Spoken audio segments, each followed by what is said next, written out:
অবশেষে রাজস্ব নীতি এবং রাজস্ব ব্যবস্থাপনা নামে আলাদা দুটি বিভাগ হচ্ছে। ঈদের আগেই আইন পাশ হওয়ার তাগিদ প্রধান উপদেষ্টার।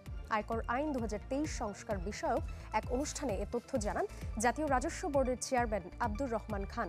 বলেন, বিদেশি বিনিয়োগ আকর্ষণে প্রতিযোগী দেশগুলোর চেয়ে ভালো কর কাঠামো নিশ্চিতের বিকল্প নেই।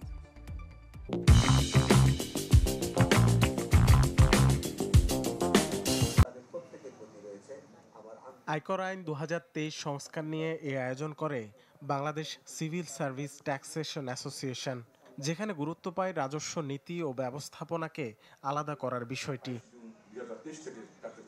সম্প্রতি রাজস্ব সংস্কার কমিশনও একই প্রস্তাব দেয় সরকারকে।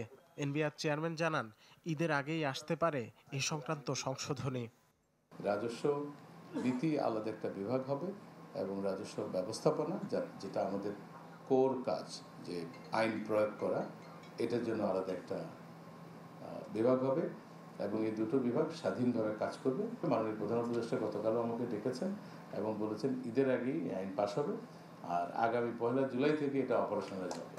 এনবিআর চেয়ারম্যান বলেন, উপযুক্ত সেবা ও আইনের শাসনের অভাবে কাঙ্ক্ষিত হারে আসছে না বিদেশি বিনিয়োগ।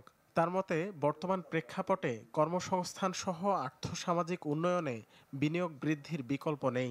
সেজন্য প্রতিযোগী দেশের তুলনায় ভালো কর কাঠামো নিশ্চিত করতে হবে।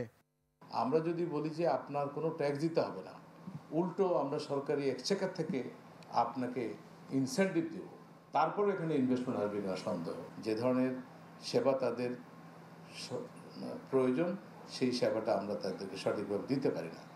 এটাই হলো মূল বিষয়। আইনের শাসন একেবারেই অনুপস্থিত। এ সময় করদাতাদের উপর জুলুম না করতে কর্মকর্তাদের প্রতি আহ্বান জানান এনবিআর চেয়ারম্যান। পুরো জাতি আসলে ন্যাশনাল বোর্ড অফ রেভিনিউ দিকে তাকিয়ে আছে।